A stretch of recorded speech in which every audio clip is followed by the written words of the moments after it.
সেনাপ্রধান সাহেব ধমকের সুরে কথা বলছেন। আমার কথা ধমক দিবেন না। আপনি আওয়ামী দোষরদেরকে ছেড়ে দিয়েছেন, আপনি ধমক দেওয়ারকে আপনি কেন ধমক দিলেন? আপনি চুপ চুপ করে দেখেছেন আইন শৃঙ্খলার অবনতি, আপনি সবাইকে চুপ থাকতে বলেছেন। আপনি চুপ থাকার কে? আপনি ধমক দেওয়ার কে?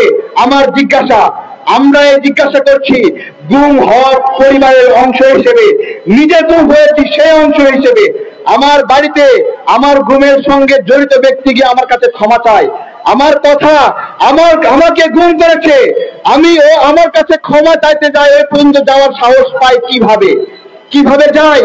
এইসব হচ্ছে সামগ্রিক ভাবে।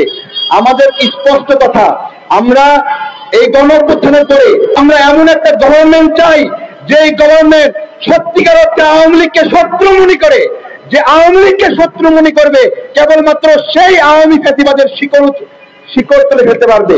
কিন্তু আমরা দেখলাম কি, যে আওয়ামী কাউন্সিলরদেরকে পুনর্বাসন করার জন্য কিছু জালিম প্রেস ক্লাবে প্রোগ্রাম করেছে।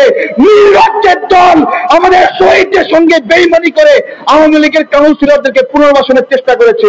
এই কয়েক মাসে আমরা সব সহ্য করেছি, আমরা চুপ চুপ করে দেখেছি।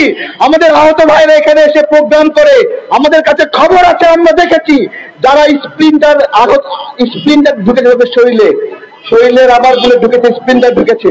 আমার শরীরে কয়েকটা ঢুকেছে, আমি ইসলামী ব্যাংক হাসপাতালে গেছি, ওরা বের করে দিয়েছে। আমি নিজে প্রায় 52 জন 50 জনের স্প্লিন্টার বের করেছি বেসরকারি তত্ত্বাবধানে, অথচ সরকারি তত্ত্বাবধানে একটা ডক্টর একটা আহতের গা থেকে স্প্লিন্টার বের করেছে এরকম উদাহরণ দিতে পারবে না। ওদের কাছে স্প্লিন্টার রুগী নিয়ে গেলেই বলে এগুলো শরীরের মধ্যে থাকলে কোনো সমস্যা হয় না। তুমি সিদ্ধান্ত নেওয়ার কে? শরীরের মধ্যে থাকলে সমস্যা হয় না। আমার শরীর থেকে বের হয়েছে, চুল কাটছিল, জ্বালাপোড়া করছিল, আমি বের করেছি, ভালো লাগছে। এইভাবে তারা গাফিলতি করে করে আমাদের আহতদেরকে কষ্ট দিয়েছে। আমরা এখনো বলছি, এখনো সময় রয়েছে, এখনো সঠিক মানুষকে দায়িত্ব দেন।